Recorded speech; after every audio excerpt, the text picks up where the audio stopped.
OBC अधिकार मंच बांसवाड़ा द्वारा होटल लैंडमार्क में ओबीसी एवं एमबीसी समाज के प्रतिनिधियों की एक बैठक का आयोजन किया गया। बैठक के पश्चात रैली निकालकर एक ज्ञापन भी सौंपा गया।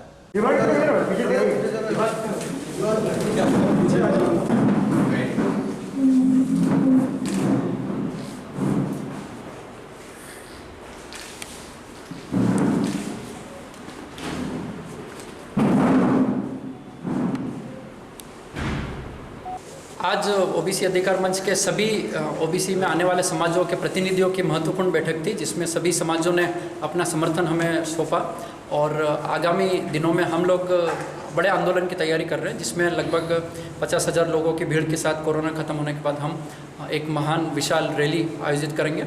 और हमारी मांगे हैं तो राज्य सरकार जो टीएसपी क्षेत्र में ओबीसी को आरक्षण नहीं दे रही है और जो राज्य में मिल रहा है 21% ओबीसी को और एमबीसी को 5% वो टीएसपी में लागू करें। और साथ ही विभिन्न प्रतियोगिता परीक्षाओं में जो ओबीसी को राज्य में छूट का प्रावधान है उम्र की व अंकों में, उस छूट को राज्य के टीएसपी भाग में भी लागू की जाए ओबीसी के लिए।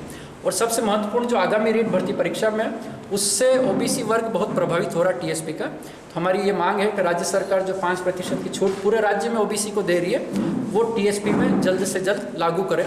धन्यवाद।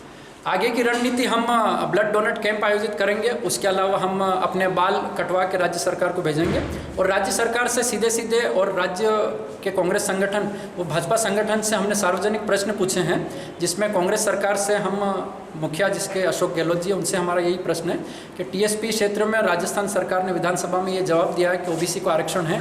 तो हम ये पूछना चाहते हैं कि ओबीसी को कितना प्रतिशत आरक्षण है।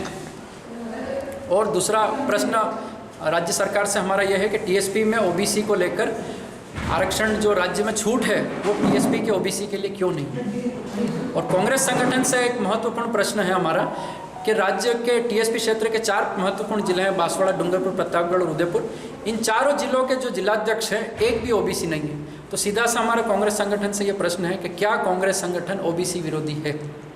और भाजपा संगठन से भी हमारा ये प्रश्न है, जिसके मुखिया सतीश जी पुनिया हैं, उनसे हमारा ये प्रश्न है कि टीएसपी में ओबीसी आरक्षण पर भाजपा संगठन चुप क्यों है और भाजपा संगठन क्या ओबीसी जनगणना जो आंकड़े राजस्थान के पड़ोसी राज्य मध्य प्रदेश ने सार्वजनिक करे हैं, मध्य प्रदेश सरकार की तर्ज पर राजस्थान में भी भाजपा संगठन कांग्रेस से ओबीसी जनगणना के आंकड़े सार्वजनिक करने की मांग क्यों नहीं कर रही है।